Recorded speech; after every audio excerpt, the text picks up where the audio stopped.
Khalifah Utsman bin Affan. Utsman bin Affan merupakan khalifah yang ketiga setelah Umar bin Khattab. Nama lengkapnya ialah Utsman bin Affan bin Abu As bin Umayyah bin Abdisam bin Abdi Manaf, menjadi khalifah selama 12 tahun atau dari tahun 644 Masehi sampai dengan 656 Masehi. Beliau berasal dari Bani Umayyah, terkenal kaya dan terkemuka. Utsman bin Affan dijuluki Dzun Nuraini wal Hijrataini, artinya pemilik dua cahaya. Utsman bin Affan wafat pada usia 77 tahun, tepatnya tanggal 17 Juni tahun 566 Masehi atau tanggal 17 Dzulqa'dah tahun 35 Hijriah. Jasa Utsman bin Affan membeli sumur milik kaum Yahudi untuk kemudian mewakafkan kepada kaum muslimin, menyusun atau membukukan Al-Quran.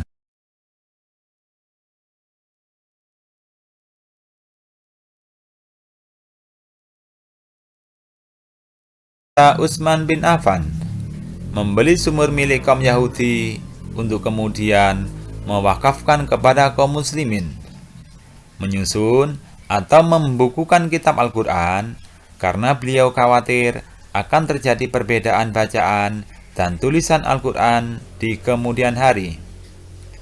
Membentuk panitia penyusunan Al-Quran yang diketuai Zaid bin Sabit, anggotanya Abdullah bin Zubair dan Abdurrahman bin Haris.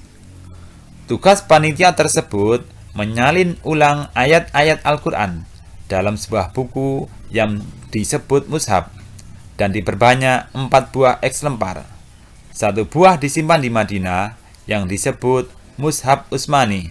4 buah lainnya disimpan di Mekah, Suriah, Basrah, dan Kufah. Beliau juga merenovasi Masjidil Haram di Mekah dan Masjid Nabawi di kota Madinah dengan cara memperluas dan memperindah.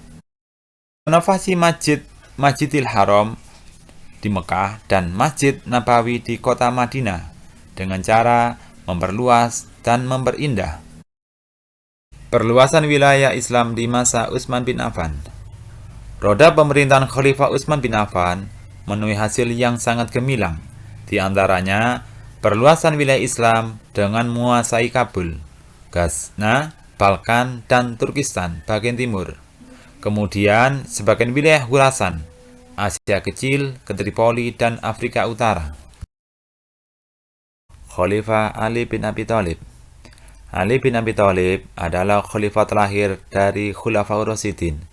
Ia merupakan anak dari paman Nabi Muhammad SAW, yaitu Abu Thalib.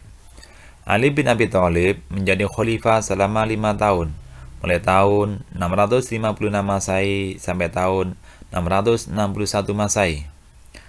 Proses pengangkatan Ali bin Abi Thalib menjadi khalifah. Kaum muslimin mendesak agar Ali dibaiat sebagai khalifah dan didesak oleh sahabat Zubair bin Awam, Tolha bin Ubaidillah. Ali dibaiat di Masjid Nabawi, berlangsung pada tanggal 25 Dzulhijjah tahun 35 Hijriah. Merupakan kekhalifahan terberat. Perang saudara, yaitu Perang Jamal dan Perang Siffin. Pemimpinan Ali bin Abi Thalib memiliki sikap yang adil, sabar, dan tabah. Beliau juga tegas dan berani. Dibuktikan Ali bin Abi Thalib ketika harus menggantikan tidurnya Rasulullah SAW. Padahal di luar rumah ada pemuda-pemuda Quraisy yang ingin menyakiti Rasulullah SAW saat akan pergi hijrah ke Madinah.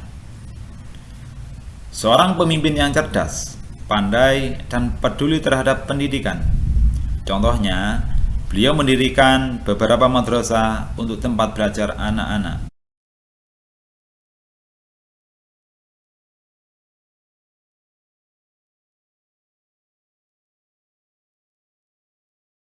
Dalam menjalankan roda pemerintahan, Ali bin Abi Thalib mengharuskan pegawainya bersikap jujur, sabar, cakap, dan bertanggung jawab. memajukan bidang ilmu bahasa, serta mengembangkan bidang pembangunan, menjadikan kota Kufa sebagai pusat ilmu tafsir, ilmu nahwu, dan ilmu pengetahuan lainnya. Pertempuran yang terjadi pada Khalifah Ali bin Abi Thalib, Perang Jamal atau Perang Unta, karena Aisyah menunggang unta, yaitu perang saudara antara Khalifah Ali bin Abi Thalib dengan Zubair bin Awam, Tolha bin Ubaidillah, dan Aisyah binti Abu Bakar, janda Rasulullah SAW. Dalam perang Jamal, pihak Ali menang. Perang Siffin, yaitu antara Khalifah bin Abi Thalib dengan Muawiyah, gubernur Suriah sepupu Utsman bin Affan. Jasa Khalifah Ali bin Abi Thalib menyempurnakan bahasa Arab, karena Islam telah menyebar ke berbagai penjuru dunia, dan tidak semua pemeluk Islam berbangsa Arab, sedangkan ajaran Islam diajarkan dengan bahasa Arab. Membangun kota Kufah sebagai pusat pemerintahan dan pusat ilmu pengetahuan, yaitu ilmu tafsir, ilmu hadis, ilmu nahwu, dan ilmu-ilmu yang lain. Menarik kembali tanah negara dan harta Baitul Mal yang dibagikan kepada gubernur-gubernur dan dikembalikan kepada fungsinya untuk kepentingan negara dan umat.